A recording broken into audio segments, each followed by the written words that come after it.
Bismillahirrahmanirrahim. On continue notre cours concernant la cellule prokaryote ou la cellule bactérienne. Dans cette partie, on va voir la paroi bactérienne, on va voir la notion de classification selon grammes, soit positive, soit négative, la notion de reproduction et de la cisséparité et le métabolisme et la classification des bactéries selon, bien sûr, leur métabolisme. Pour les gens qui viennent juste de nous suivre, vous allez retrouver tous ces supports dans la description. Alors veuillez abonner et maximiser vos partages et on continue notre cours. Concernant premièrement la paroi bactérienne, qui est une enveloppe rigide, et là voilà, votre paroi bactérienne, c'est la structure que vous voyez là colorée en bleu. C'est une enveloppe rigide, elle a une double fonction, c'est d'assurer premièrement l'intégrité de la bactérie, et deuxièmement, donc elle est responsable de la forme de la cellule. Donc la bactérie peut être soit en forme de bâtonnet, soit sphérique, soit allongée, soit en virgule, comme vous allez voir au module de bactériologie. Donc c'est la paroi bactérienne qui est responsable de l'intégrité premièrement de la bactérie et de sa forme en deuxième plan. Donc c'est une structure qui mesure entre 8 à 30 micromètres d'épaisseur. Donc elle est plus ou moins épaisse. Et notez-vous bien, ça c'est une notion à retenir. Si on vous pose la question, le composant commun de cette paroi bactérienne parmi tous les bactéries, c'est le peptidoglycane ou le murine. Donc voilà le peptidoglycane, ce que vous voyez là en violet. Il est très important comme vous allez voir dans les cellules à bas 6 grammes ou bien bactéries à gram positif. Par contre, il est une couche mince dans les cellules à gram négatif. Donc on répète, le peptidoglycane premièrement ou le murine, c'est la même nomenclature. C'est le composant commun, c'est la partie commune qui se trouve au niveau de toutes les bactéries. Elle est mise en évidence par la fameuse coloration de Gram. Donc c'est une coloration en violet de gentiane et de fuchsine. On va retrouver deux types de bactéries. Là, à retenir, il s'agit de deux formes ou bien de deux grandes catégories de bactéries. Ils sont classifiés selon Gram, soit en Gram positif, à droite dans l'illustration, ou des bactéries dites à gram négatif. Donc c'est un critère microscopique. Si vous allez colorer vos bactéries et vous allez les observer en microscopie optique, on va voir, on a un cours sur la microscopie optique, on va voir la notion de gramme. Donc vous allez retrouver deux aspects selon la classification de gramme. Soit une bactérie colorée en violet, et c'est de la bactérie dite gram positif. Donc tout ce qui est violet, c'est la acide ou bien c'est une bactérie dite gram positif, et tout ce qui est rosé, tout ce qui est rose, donc c'est une coloration dite gram négatif. Le principe de la coloration de gram, donc c'est premièrement de colorer les bactéries pendant 60 secondes par le violet de gentiane. Donc premièrement, donc si on vous pose la question quelles sont, ou bien citez-vous les étapes de la coloration de gram. Premièrement, donc une coloration par le violet de gentiane ou le cristal violet pendant 60 secondes. Ça va colorer les bactéries en violet comme leur nom indique. Suivi deuxièmement par une fixation à l'aide de iode. Donc après 60 secondes aussi de fixation par le iode, on va décolorer ou bien on va utiliser l'alcool pour dénaturer, pour décolorer ces bactéries. Donc une décoloration par l'alcool de 5 à 10 secondes, elle va nous donner après une coloration par la safranine qui a une coloration rosée. Donc deux types de bactéries. L'une qui retient, on dit il retient la coloration qui est violet, qui est violette, d'où la nomenclature gram positive, et d'autres bactéries qui ne retiennent pas, notez-vous bien ces deux termes, ne retiennent pas la coloration de gram, la coloration violette, et ils sont dites bactéries à gram négatif. On revient, donc là voilà. Ce que vous voyez dans l'illustration, ce sont des bactéries où il s'agit, où il retient, notez-vous bien ce terme, il retient la coloration à l'aide du peptidoglycane qui est une couche mince, plutôt une couche qui est large, qui est épaisse. On va voir ça dans quelques illustrations. Par contre, les bactéries qui sont illustrées là, qui ont un aspect rosé, donc ils ne retiennent pas la coloration de gram, on répète, car ils ont une couche qui est plus mince du peptidoglycane qui est le composant majeur. Donc 3 mots qui sont en train de répéter. Peptidoglycane ou la myruine, retenir ou non pas, ou pas retenir de la coloration, et d'où gramme positif ou gramme négatif. Donc ça c'est premièrement selon l'aspect microscopique. Vous pouvez avoir soit un gramme positif, soit gramme négatif. Maintenant leur explication, c'est sur le plan morphologique. Donc là voilà la différence. Donc premièrement, si on prend le cas de bacilles, bien de bactéries à gramme positif, vous allez noter premièrement une couche qui est très épaisse du peptidoglycane. Ce que vous voyez à droite dans l'illustration en bleu, c'est le peptidoglycane accolé à la membrane plasmique. Par contre, si on a l'exemple de bactéries gram négatives, vous voyez que la couche de peptidoglycane, elle est trop mince et d'où ces bactéries-là ne peuvent pas retenir la coloration de gram et ils sont dites gram négatifs. On passe à d'autres illustrations pour mieux comprendre. Donc, là voilà. Donc, des bactéries dites à gram positif. Toujours, on a une couche qui est très abondante, qui est très épaisse pour les bacilles, bien pour les grammes dites positifs, les bactéries gram positifs. Et on a une couche qui est mince de peptidoglycane. Là voilà dans les bactéries gram négatives. Donc, dans votre support, c'est indiqué les bactéries gram positives. Il retient le terme que vous êtes en train de chercher, c'est retenir la coloration. Retenir la coloration, ils sont colorés en violet ou bien une coloration violette. Leur paroi, comme bien indiqué dans l'illustration, là voilà gram positive. Donc, elle possède une couche unique et homogène de peptidoglycane et qui est bien sûr épaisse. La murine, il repose sur la membrane plasmique. Donc, les deux constituants de cette paroi cellulaire. Le peptidoglycane, dans ce dernier cas, il représente 90% de la constitution de la paroi de cette bactérie. Et elle est très, très solide. On peut citer comme exemple donc, la bactérie majeure que vous êtes censé de retenir maintenant, et votre cycle préclinique, c'est le staphylocoque doré. Voilà une coloration qui est violette. Et bien sûr, sur le plan morphologique, cette bactérie elle a une paroi qui est vraiment riche en peptidoglycane, qui est très solide. Le fameux staphylocoque qui est responsable de la staphylococcus maline, qui est responsable du panari, qui est responsable de la furane, qui est responsable de multiples suppurations. Vous allez revoir ça en bactériologie et en infectiologie. Donc si on vous pose la question, citez-vous une bactérie gram positive. Donc la fameuse c'est la staphylo ou bien le staphylocoque. Donc c'est un cocci gram positif, bactérie gram positive qui retient bien la coloration de gram. Donc premièrement, gram positif, staphylocoque comme exemple, une couche qui est très épaisse de peptidoglycane toujours, qui explique sur le plan morphologique, et sur le plan microscopique, nous allons voir une coloration violette, et là voilà, une bactérie dite gram positive. Deuxièmement, les bactéries dites gram négatives, donc tout ce qui est rosé, c'est du gram négatif. Donc ils sont beaucoup plus perméables à la coloration. Donc ils retiennent une coloration, ou bien ils vont avoir une coloration qui est rose. Ils ne retiennent pas la coloration violette de gram. Donc ceci, il est dû à la richesse de cette paroi par des lipides. Et elle est facilement dissoute par l'alcool. Donc une faible couche, ou bien une couche mince de peptidoglycane, et une richesse par contre de parois ou bien de membranes, bien de bicouches lipidiques, et qui est facilement décolorée, dénaturée par l'alcool. Donc leur paroi elle est plus complexe, et elle est constituée d'une couche fine de peptidoglycane reposée sur la membrane plasmique entourée par une membrane externe.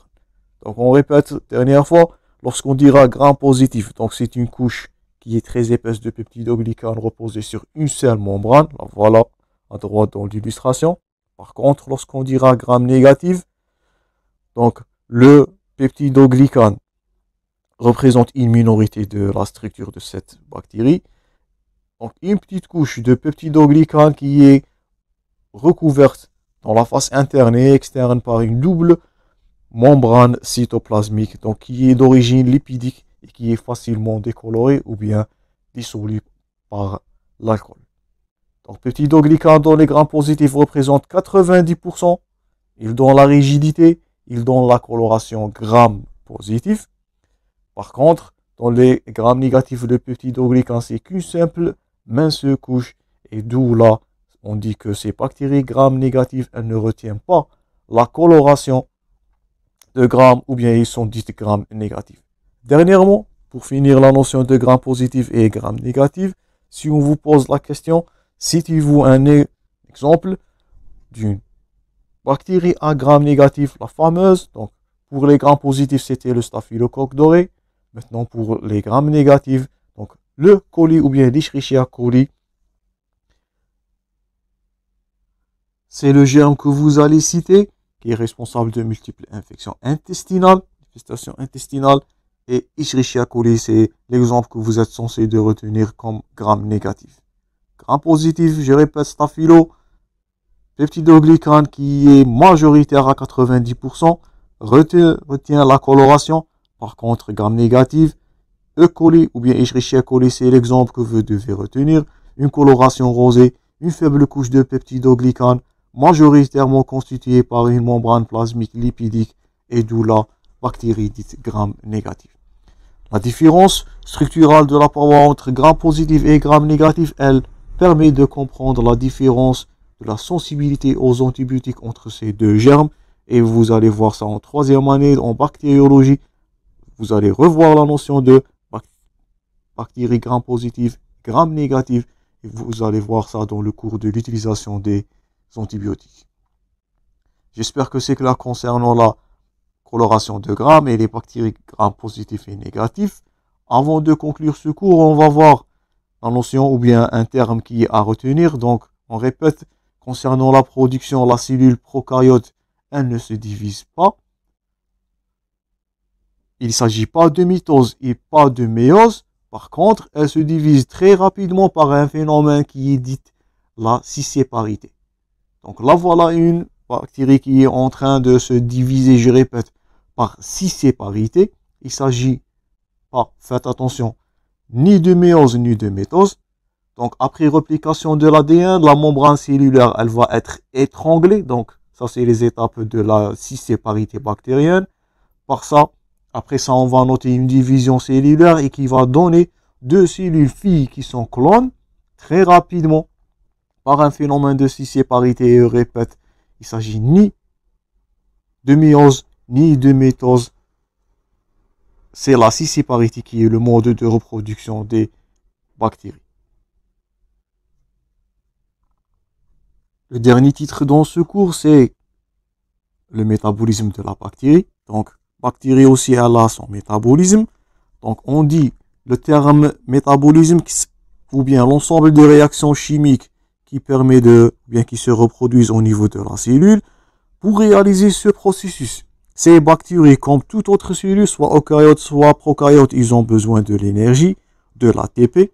Cette dernière, elle est mise en évidence ou bien elle est acquise après des réactions de oxydoréduction impliquées dans la synthèse et qui est très variée. Et on répète, la cellule procaryote, elle ne dispose pas de mitochondries. C'est le mésosome qui est le lieu, je répète, on récapitule, c'est le mésosome qui est le lieu de la genèse de cette ATP. Pourquoi? Parce que cette dernière, elle a les enzymes de oxydoréduction, comme indiqué dans votre support. Donc, les bactéries, ce qui caractérise leur métabolisme, c'est que ces bactéries peuvent être classées selon leur type de métabolisme et en fonction de sources de carbone, de l'énergie qui est utilisée pour sa croissance.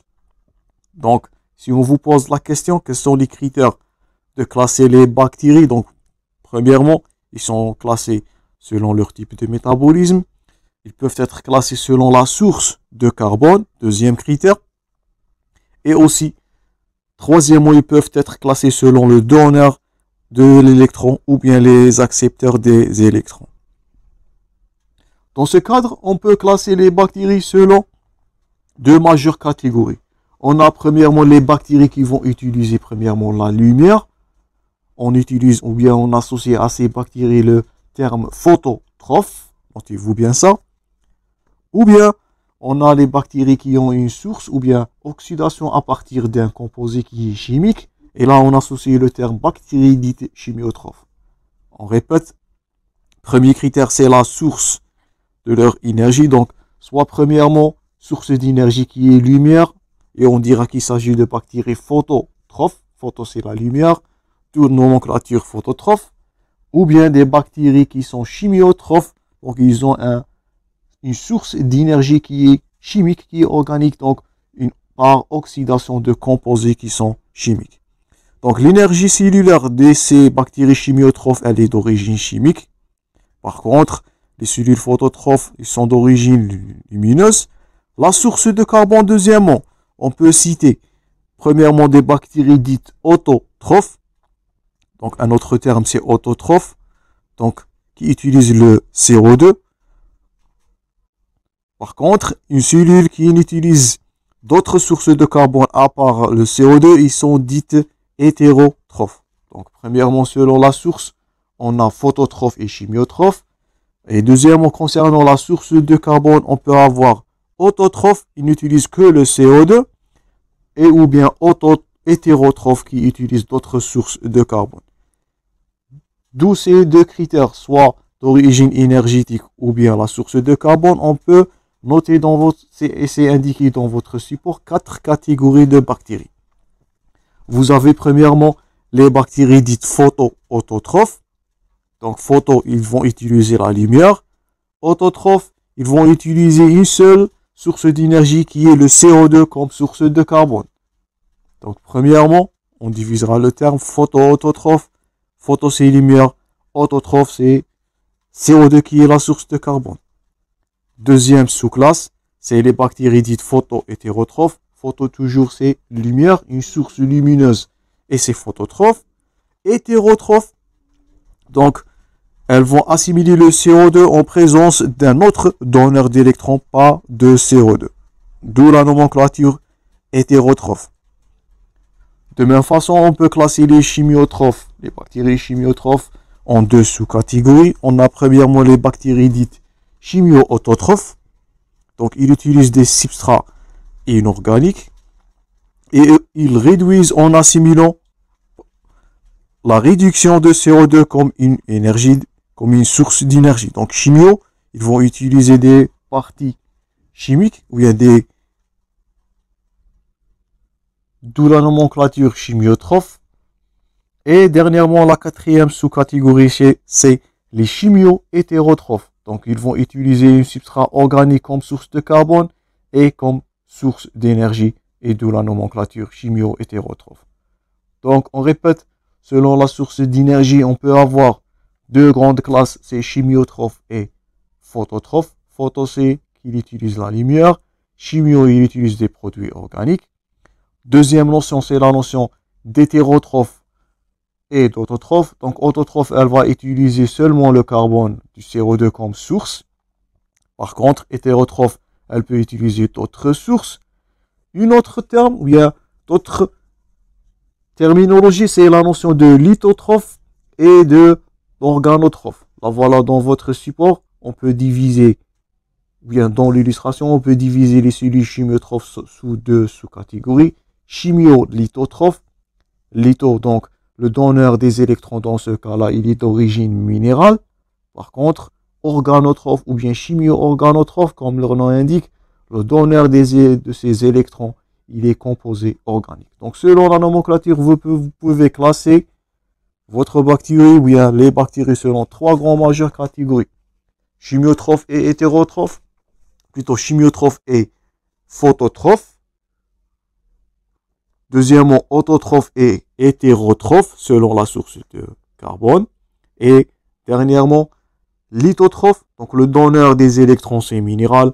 Et dernièrement, organotrophe, le donneur des électrons, c'est un composé qui est organique. La dernière notion de le cours, avant de conclure les bactéries, donc c'est la notion d'existence des organismes qui sont dits anaérobiques. Donc ces organismes, l'oxygène, donc il est utilisé comme accepteur des électrons. Chez les organismes anaérobiques, D'autres accepteurs d'énergie peuvent être utilisés, donc comme le nitrate, le sulfate, le dioxyde de carbone, et d'où ces bactéries anaérobiques peuvent participer à un processus écologique très important, donc qui est la dénitrification, la réduction du sulfate et de la cétogénèse. Ces processus sont aussi importants lors de la réponse biologique à la pollution. On peut citer par exemple les bactéries qui réduisent le sulfate sont responsables de la production de composants hautement toxiques. On peut citer par exemple, donc là voilà, c'est la notion de bactéries qui sont dites anaérobiques. Donc le premier type, vous voyez que la colonisation bactérienne c'est proche au niveau de l'air, donc c'est aérobique. Et par contre, ce que vous voyez le deuxième type, c'est ce que la colonisation bactérienne, elle est lointaine de l'air au niveau du type. Donc on dit qu'il s'agit d'une bactérie qui est anaérobique. Vous allez revoir la notion d'anaérobie, toujours en troisième année, concernant le module de bactériologie. Par contre, on a, comme on avait dit, pas seulement c'est l'oxygène qui est l'accepteur des électrons, ces bactéries anaérobiques peuvent utiliser d'autres substrats et ils peuvent donner d'autres composés qui sont hautement toxiques et on peut citer le méthyle ou bien le diméthyle de mercure qui est représent dans l'environnement. Dernière notion à retenir de ce cours, ce que ces bactéries dites anaérobiques qui contribuent à ces réactions écogènes.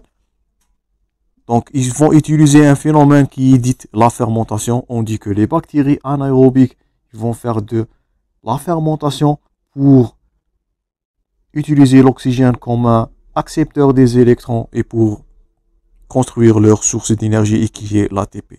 Donc, ce qui est à retenir de cette partie, c'est on insiste sur, premièrement, donc la paroi de la bactérie, leurs caractéristiques, les bacilles-grammes ou bien les bactéries gram positives et négatives et leur différenciation.